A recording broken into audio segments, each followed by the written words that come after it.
안녕하세요. 오늘은 V리그 팬 여러분들이 깜짝 놀랄 만한 소식을 들고 왔습니다. 바로 그 선수의 컴백 소식인데요. 과연 어떤 이야기가 기다리고 있을지 지금 바로 시작하겠습니다. 재밌게 보실 준비되셨다면 구독과 좋아요 잊지 마세요. 흥국생명이 이번에도 팬들을 깜짝 놀라게 만들었습니다.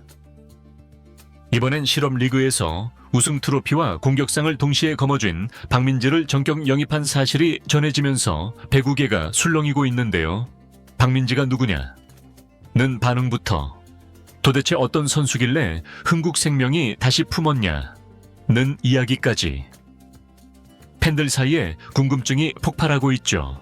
사실 박민지는 GS 칼텍스에서 수련 선수로 시작해 기업은행을 거쳐 실업 무대로 내려갔다가 다시 공격력을 입증하며 돌아온 보기 드문 케이스인데요.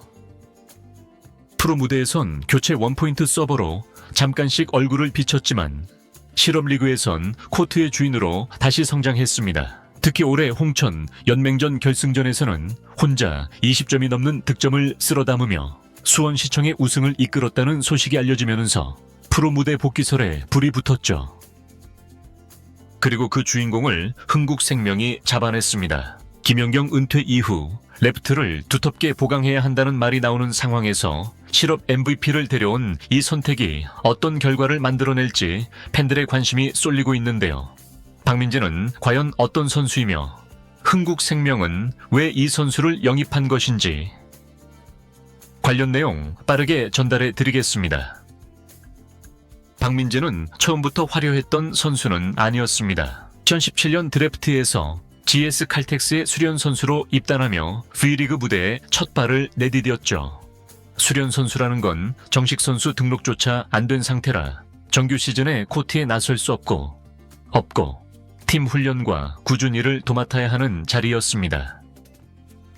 하지만 박민지는 그 속에서도 기회를 놓치지 않았죠. 2018년 GS 칼텍스 정식 선수로 등록된 뒤 코보컵에서 데뷔전을 치렀는데요.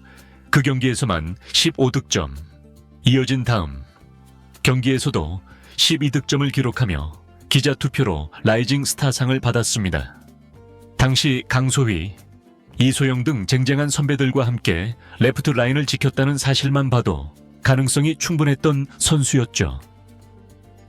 하지만 정규 시즌에서는 팀 사정과 리시브 약점으로 주로 원포인트 서버로 나서야 했고 교체로 들어가도 짧은 시간에 자신의 몫을 다 보여주기엔 기회가 많지 않았습니다.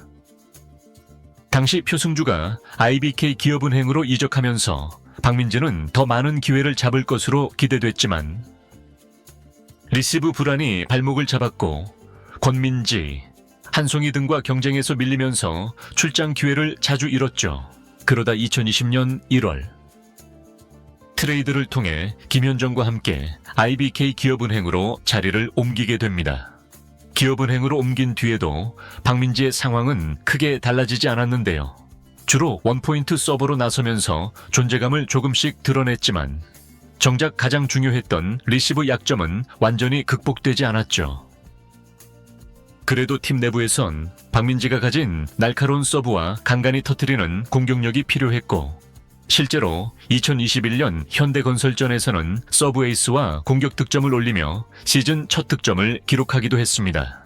하지만 이후에도 기회는 늘어날 듯 늘어나지 않았고 특히 육서영 등 새로운 신예 선수들이 등장하면서 다시 한번 코트 밖에서 대기하는 시간이 길어졌습니다. 코보컵 때는 주전 외국인 선수의 공백으로 모처럼 선발로 뛰었지만 3득점에 그치며 아쉬움을 남겼고 이후 6라운드 흥국생명전에서 선발로 나섰지만 범실이 많아 감독의 신뢰를 받지 못했죠. 결국 박민지는 시즌 종료 후 방출되었고 프로 무대를 떠나야 했습니다. 하지만 그녀의 배구 인생은 여기서 끝나지 않았는데요. 실업리그 무대로 내려간 박민지는 포항시 체육회 배구단에서 다시 배구를 시작했고 한국 실업 배구 단양 대회에서 우승과 공격상을 동시에 거머쥐며 부활의 신호탄을 쏘아 올렸습니다. 그리고 수원시청으로 옮긴 2025년에도 한국 실업 배구 연맹전 결승에서 무려 21득점을 기록하며 팀을 우승으로 이끌었죠. 결국 박민지의 이런 화려한 실업 무대 활약이 다시 흥국생명의 눈에 띄었는데요. 수원시청에서 팀을 우승으로 이끌고 실업리그 MVP급 활약을 펼친 박민지는 이미 프로에서 기회를 놓쳤던 선수였기에 더 이상 잃을 것도 숨길 것도 없었습니다.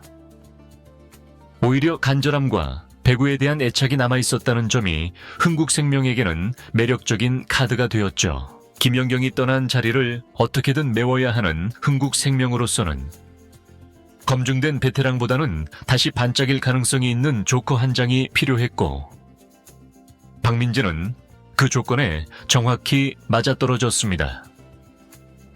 실업에서 증명한 공격력, 여전히 살아있는 서브 감각, 그리고 수비 약점을 보완하기 위해 다시 훈련을 이어온 근성까지 흥국생명이 그동안 예상치 못했던 깜짝 카드로 박민지를 선택한 이유는 바로 여기에 있었죠. 팬들 사이에서도 실업 MVP가 드디어 돌아왔다. 리시브만 버텨주면 신데렐라가 될 수도 있다 라는 기대, 섞인 반응이 쏟아지고 있습니다. 이제 관심은 하나로 모이고 있는데요. 과연 박민지가 이번에는 정말로 기회를 잡을 수 있을까 하는 점이죠. GS칼텍스와 IBK 기업은행 시절 원포인트 서버와 교체 카드로만 소모됐던 박민지가 이번 흥국생명에서는 과연 어떤 역할을 맡게 될지 벌써부터 팬들의 기대와 우려가 엇갈리고 있습니다. 흥국생명이 공식적으로 밝힌 박민지의 역할은 외곽 자원 보강이지만 내부적으로는 레프트 투 뎁스를 다층화해 내부 경쟁 구도가 만들어질 수 있다는 분석도 나오고 있죠. 이 과정에서 박민지가 리시브 약점만 어느 정도 지원하면 언제든 깜짝 선발로 코트를 밟을 가능성이 있다는 이야기까지 나오고 있습니다. 실업에서 증명한 스코어링 능력과 승부사 기질이 이번에는 제대로 터질 수 있을지, 이제 모든 시선은 박민지에게 쏠려 있죠. 박민지가 이번에 흥국생명 유니폼을 입고 다시 프로 무대에 서게 된 배경에는 분명 구단의 계산이 깔려 있습니다. 흥국생명은 김연경 은퇴 이후 외곽 자원 운영이 만만치 않은 상황이었고, 정윤주 같은 신예가 급성장하고는 있지만 기존 선수들에게 전적으로 의존하기에는 긴 시즌이 버겁다는 분석이 많았죠. 박민지는 실업리그에서 이미 우승 트로피와 공격상을 가져가며 득점력이 살아있다는 점을 스스로 증명했는데요. 물론 아직 리시브와 디펜스는 약점으로 꼽히지만 원포인트 서버로만 쓰이던 시절과 달리 이번에는 자신이 직접 만들어낸 공격 찬스를 마무리할 수 있다는 기대치가 붙고 있습니다. 실제로 흥국생명 내부 관계자들도 박민지가 기존 선수들과 똑같은 선상에서 경쟁할 기회를 줄 거라고 언급하고 있는데요. 시즌 후반으로 갈수록 박민지의 한 방이 필요해질 수도 있다는 겁니다. 팬들도 마찬가지인데요.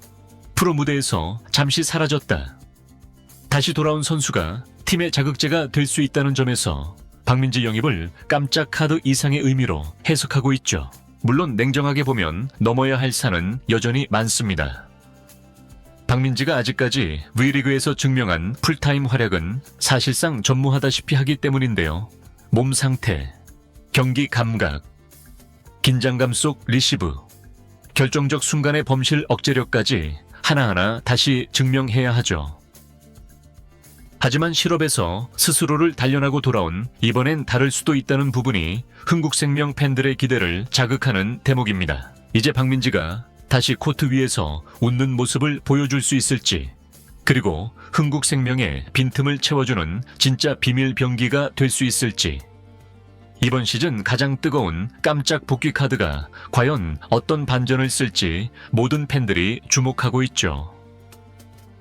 이번 영상은 여기서 마치겠습니다. 재밌게 보셨다면 구독과 좋아요, 알림 설정 부탁드려요. 그럼 오늘도 시청해 주셔서 감사합니다.